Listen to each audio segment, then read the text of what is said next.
నమస్కారం ఈటీవీ 360కి స్వాగతం. ముందుగా ప్రధానాంశాలు. రైతులను కుంగదీస్తున్న సాగు నష్టం, అప్పుల బాధలు.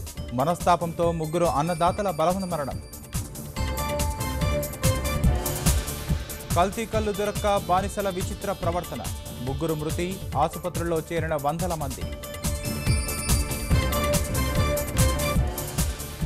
అల్పసంఖ్యాక వర్గాల సంక్షేమానికి కట్టుబడి ఉన్నాం. ఎన్నికల హామీలన్నీ నెరవేరుస్తామన్న నజ్మా హెప్తుల్లా. చైనా పాక్తో మెరుగైన సంబంధాలు కోరుకుంటున్నాం. జమ్మూ కాశ్మీర్లో పర్యటనలో రాజ్నాథ్ సింగ్ ప్రకటన. అసోంలో భారీ వర్షాలతో ప్రజల ఇక్కట్లు. రహదారులు జలమయం, స్తంభించిన రాకపోకలు.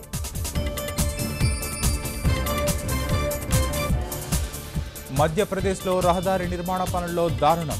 బతికుండగానే ఓ వ్యక్తిని పూడ్చిపెట్టిన కార్మికులు. నేపాల్ రాజ్యాంగ నిర్ణయంపై వెల్లువెత్తిన నిరసనలు. రాష్ట్రాలుగా విభజించడాన్ని వ్యతిరేకిస్తున్న మాధీసీ వర్గాలు. హైదరాబాద్ నెక్లెస్ రోడ్లో ఉల్లాసంగా శాంతి నడక.